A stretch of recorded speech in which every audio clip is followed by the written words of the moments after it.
Good news, I got an angle grinder. And let me tell you, it is so easy to use, it is amazing. Alright, so between this video and the last time, I somewhat fixed up the 3D model and finished the design. I'll say it took a longer time than I would like to admit for me to figure out a good way to distribute one air inlet into 16 air outlets without screwing up volumetric flow rate and pressure for each of the 8 holes that lead from the somewhat not really plenum into the combustion chamber. But as you guys can maybe see from the flow simulation, some holes still visibly get air before other holes, so hopefully that doesn't screw me over in the long run. Anyways, as the title implies, this one's going to be mostly about making the structure of the combustion chamber. First, I have to make an airtight plate that provides structural support to hold up my combustion chamber, and also allow for the even mixing of air as I mentioned before. Once again, for my epic illustration as y'all can witness on the screen right now, the plate needs to be about the same diameter as the outer chamber's inner diameter, which is about 3 inches give or take. So unfortunately, I somehow lost my compass to draw circles with. I also somehow lost my ruler, and I also somehow lost my caliper. All I have now is this tape measure, which kind of forced me to eyeball the size of my outer chamber's inner diameter, as well as forcing me to make a circle with the hand trick, which is kind of what I'm doing right now. Later, the handy dandy big plate of sheet metal comes into the spotlight. Since I have the angle grinder now, I actually don't have to use the drill press anymore. Instead, I can just grind down the size of the plate. Additionally, I can also adjust the size of the circle to account for any overestimations. So yeah, that's kind of what you guys are seeing on the screen right now. I got my paper, I put it on the plate, and I cut out a square of like approximate size.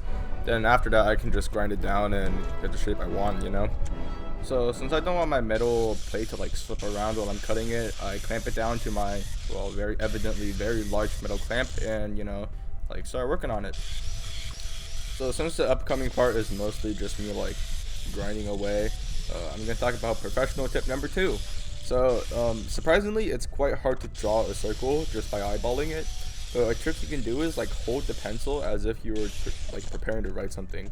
And then after that, extend your pinky out as to like act as a center of rotation, and then you can turn your arm to make a circle or just rotate the paper, which is what I do. And now you just got a 99% accurate circle, except for one part, which is you cannot move like any part of your hand, because if you do, the circle isn't going to be perfectly round. And then everything goes horribly wrong. So basically, as I was trying to get my circle into the tube, I realized it was slightly too big, and I was like, maybe I should try to force it down, see if it fits well enough, and it's just nice and tight. It was not nice and tight, it was a bit too tight, and when I hammered it, it might have bent it really bad. So now I have a bent plate, and that is slightly sharp around the edges, and I can't get it back into shape. So after I accidentally plastically deformed my circle, I can't really get it back to its original shape again, at least now felt like really bad structural integrity problems. So at a point, I kind of just realized that the best thing I can do to kind of salvage this is just to get the steel plate as close as I can to its original shape, and just make a new circle based off that outline. So the tinkering around you see me trying to do here with the hammering and everything and cutting and everything is just me trying to get another replica made. So the next clip is just really me trying to fix my mistakes. If you really want to, you can just watch around and listen to some good music, or you can just skip around to a timestamp that I hopefully am going to put in the video when I'm editing.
I might have messed up again.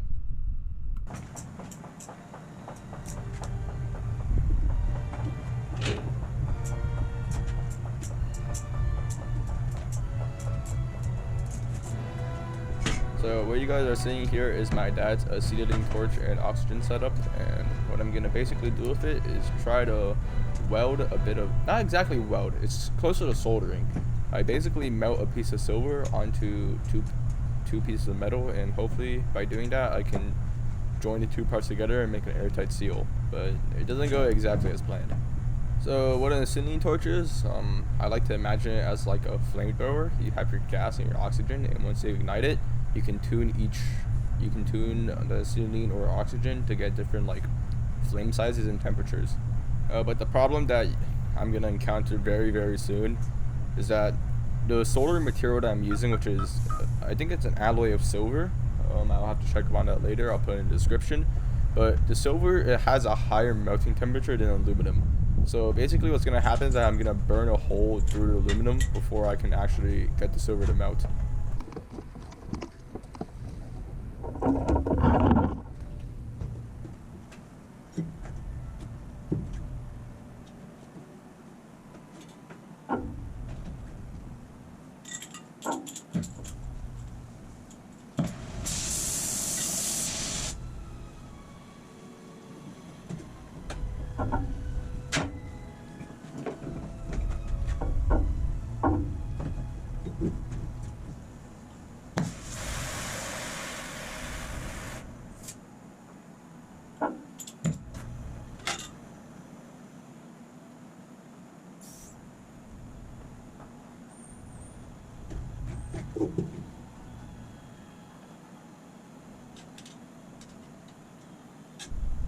Because of the angle, it might be a little bit hard to see, as well as my hand just blocking it in general. But a little bit of a realization of horror when I see the metal become orange and then suddenly disappear. But yeah, I was disappointed in myself and also at the aluminum for giving out so easily. Mostly my fault though, since I probably should have stopped.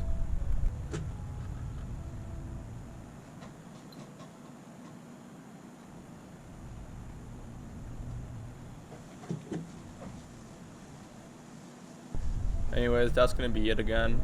If you enjoyed it, I don't know, leave a like. If you stayed this long, I really appreciate it. Get the view times up, and apparently that's good. Come back in a few days. Maybe I'll have a new episode. Who knows?